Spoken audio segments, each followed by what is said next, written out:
بسم اللہ الرحمن الرحیم۔ السلام علیکم ویورز، کیسے ہیں آپ سب؟ امید ہے سب خیریت سے ہوں گے۔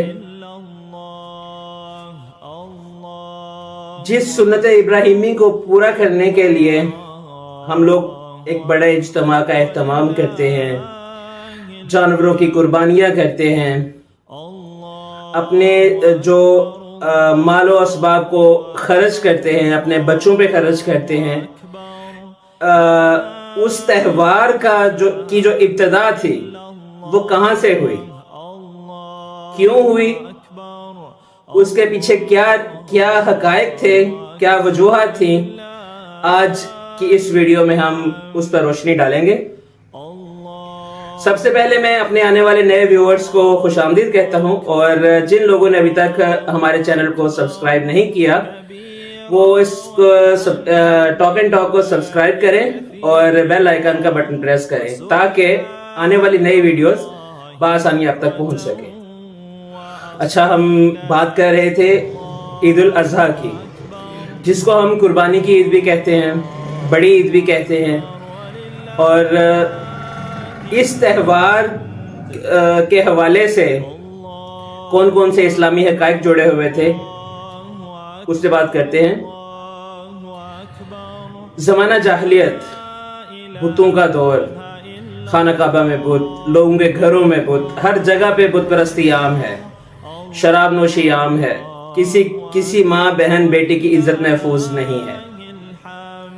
اس وقت ایک اللہ تعالیٰ نے ایک ایسے نوجوان کو پیدا کیا جو ہر بات کا مشاہدہ کرتا ہے، ہر بات کے اوپر روشنی ڈالتا ہے، اس کے حقائق جاننے کی کوشش کرتا ہے کہ اس کے پیچھے کیا ریزن تھی، کیا وجوہات تھی، اس کو کیوں بنایا گیا۔ مثلا لوگ وہاں پہ اس ٹائم بتوں کی پوجا کرتے تھے۔ بت تو ایک بے جان چیز ہے، لوگ کیوں پوجا کرتے ہیں اس کی؟ حالانکہ بت کو دیکھا جائے خود سہارے کی ضرورت ہے۔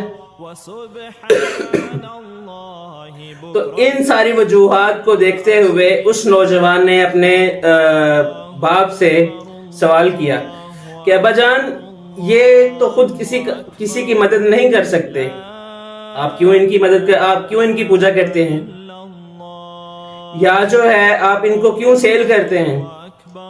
اس کا جواب مجھے چاہیے۔ پھر اس کے بعد جب بازاروں میں جاتے ہیں تو وہاں دیکھتے ہیں کہ کوئی نظام نہیں ہے کسی چیز کا۔ پھر آہستہ آہستہ تھوڑا جیسے ہی جوانی کی طرف قدم رکھتے ہیں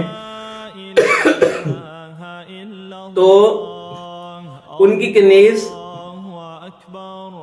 حضرت ہاجرہ کے ساتھ ان کی شادی ہو جاتی ہے، بچے کی خواہش ہوئی، اللہ تعالیٰ سے رجوع کیا، اللہ تعالیٰ مجھے ایک نیک صالح اولاد عطا فرما۔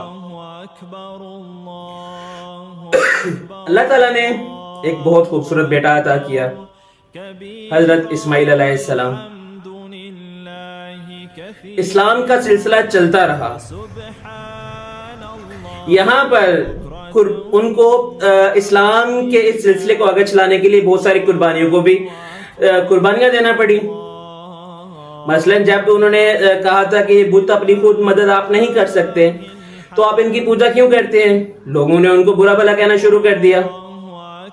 دوسری قربانی انہوں نے یہ دی کہ اس ٹائم وہ جو وقت کے سب سے بڑے پادری تھے ان کے بیٹے تھے، یعنی ایک بہت بڑے پیر کی گدی نشینی انہیں مل رہی تھی۔ ان کو نہ شہرت کی وہ کمی تھی، نہ روپے پیسے کی کمی تھی، لیکن انہوں نے اس چیز کی قربانی دی اللہ تعالیٰ کے دین کو آگے بڑھانے کے لیے۔ پھر ان کے اوپر جب انہوں نے اسلام کی راہ پہ چلنا شروع کیا، لوگوں کو روشنی دکھانا شروع کی کہ اصل میں جو بت ہیں یہ کسی کام کے نہیں ہیں، خدا وحدہ لا شریک ہے جو سارے نظام کو چلا رہی ہے، خدا وحدہ لا شریک کی ذات ہے جو پورے نظام کو چلا رہی ہے، پوری دنیا کو دیکھ رہی ہے۔ تو لوگوں نے برا بھلا کہنا شروع کر دیا کہ یہ تو کافر ہو گیا ہے، ہمارے خداؤں کے خلاف ہے، تو اس ٹائم اللہ تعالیٰ نے ان کی مدد کی، ان کی مدد کے لیے فرشتوں کو بھیجا، انہیں کہا کہ حوصلہ رکھیں، اللہ تعالیٰ کی مدد ان کے ساتھ ہے۔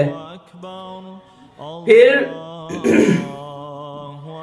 ایسی قربانی، عظیم قربانی، جس کی یاد میں آج کل ہم لوگ اس بڑے تہوار کو مناتے ہیں، سنت ابراہیمی کو ادا کرتے ہیں۔ ایک رات خواب میں کیا دیکھتے ہیں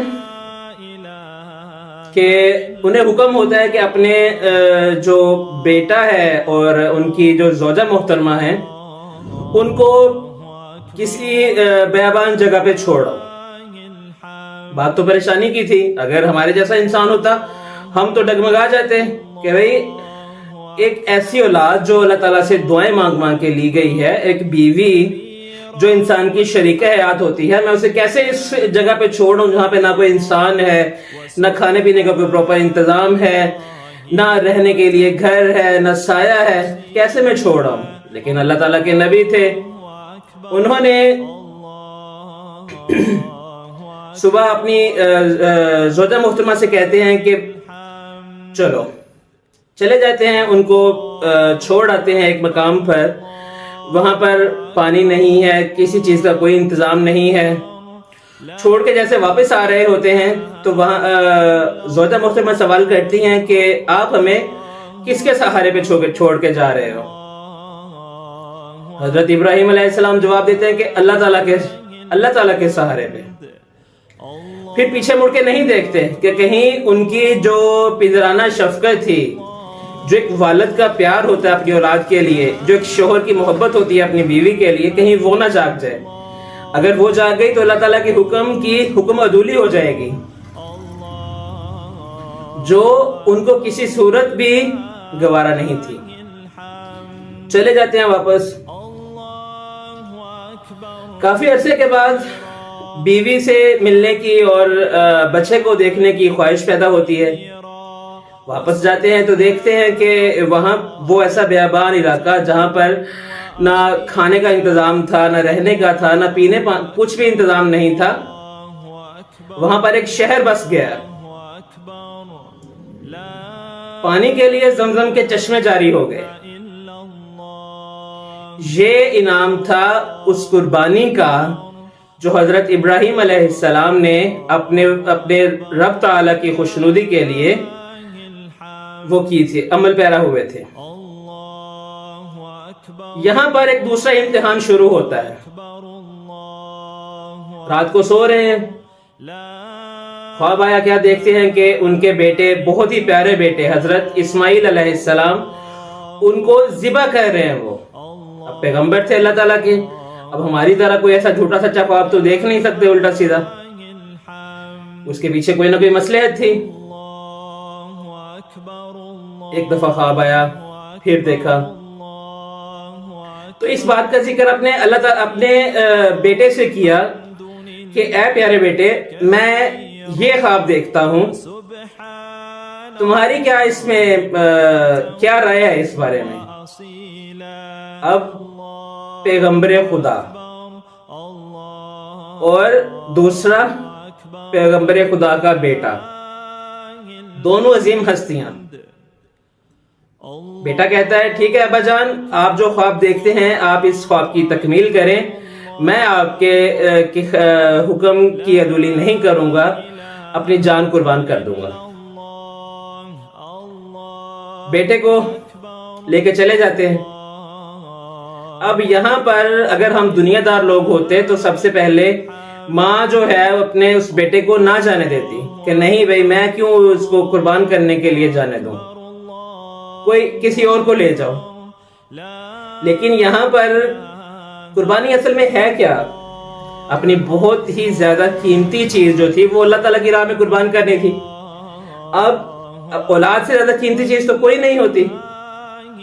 تو ماں نے بھی کچھ نہیں کہا، شیطان نے بہت ورگلایا، بیٹے کو بھی باپ کو بھی، لیکن اللہ تعالیٰ کے پیغمبر ثابت قدم رہے، چلے جاتے ہیں۔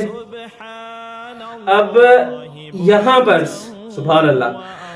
بیٹا کیا کرتا ہے کہ ابا جان آپ ایسے کریں، اپنی آنکھوں پر بھی پٹی باندھ لیں اور میری آنکھوں پر بھی پٹی باندھ دیں، تاکہ جب آپ مجھے قربان کریں یا میرے گلے پہ چھری چلائیں تو میرے دل میں کہیں یہ ملال نہ آ جائے کہ ایک والد ہو کے اپنے بیٹے کو ذبح کر رہا ہے، اور آپ کے دل میں پدرانہ جو شفقت تھی، ایک والد کی جو محبت تھی اپنی اولاد کے لیے، وہ نہ جاگ جائے. سبحان اللہ. کیا شان ہے اللہ تعالیٰ کے پیغمبروں کی. ایسا ہی ہوا. جیسے ہی چھری رکھ کے گلے پہ اللہ تعالیٰ کے پیغمبر نے چلائی ہے تو فوراً حضرت جبرائیل علیہ السلام کو حکم ہوا کہ کہیں دیر نہ ہو جائے، جبرائیل جلدی زمین پر پہنچو اور جاتے ہوئے جنت سے. یہاں پر بہت ساری وہ ہمیں ملتی ہیں، شواہد ملتے ہیں یا باتیں لکھنے پڑھنے کو ملتی ہیں. کچھ کہتے ہیں فرقے کے مینڈھا آیا تھا، کچھ کہتے ہیں کہ دمبا آیا تھا. اب اس زیادہ ڈیٹیل میں نہیں جاتے. اللہ تعالیٰ نے بولا کہ جبرائیل جلدی جاؤ، کہیں میرا پیارا جو محبوب ہے کہیں دیر نہ کر دے، کہیں جو اس نے خواب دیکھا تھا گلے پہ چھری چلانے والا کہیں وہ سچ نہ ہو جائے. حضرت جبرائیل علیہ السلام جلدی جاتے ہیں، جنت سے جانور لیا اور لٹا دیا. چھری چلتی ہے. یہاں پر قربانی کا جو تھا حضرت ابراہیم علیہ السلام نے خواب دیکھا، وہ خواب بھی پورا ہو گیا، جانور بھی ذبح ہو گیا، قربانی بھی اللہ تعالیٰ کی راہ میں ہو گئی. تو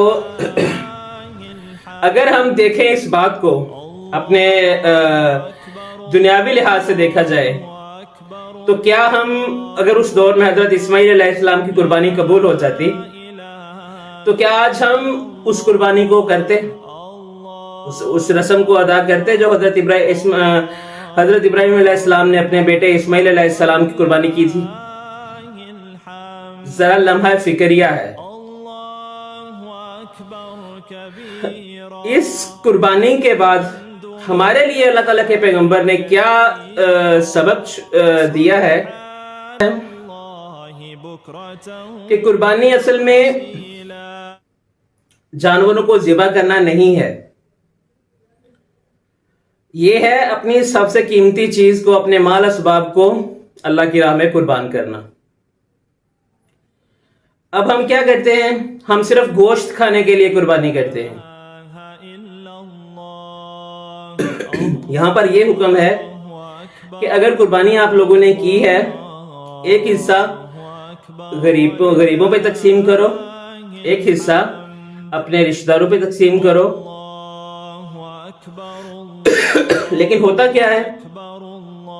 ہم غریبوں کو بھول جاتے ہیں. ہم سارے کا سارا گوشت اٹھاتے ہیں، فریج میں بھر لیتے ہیں. بھئی غریب کدھر گئے؟ وہ لوگ جو قربانی نہیں ادا کر سکتے، اس سنت ابراہیمی کو پورا کرنے کے قابل نہیں ہیں، صاحب استطاعت نہیں ہیں، وہ عید کی خوشیاں کیسے منائیں گے؟ تو آئیے ہم اس عید پہ عہد کرتے ہیں کہ ہم گوشت کی فریجیں نہیں بھریں گے.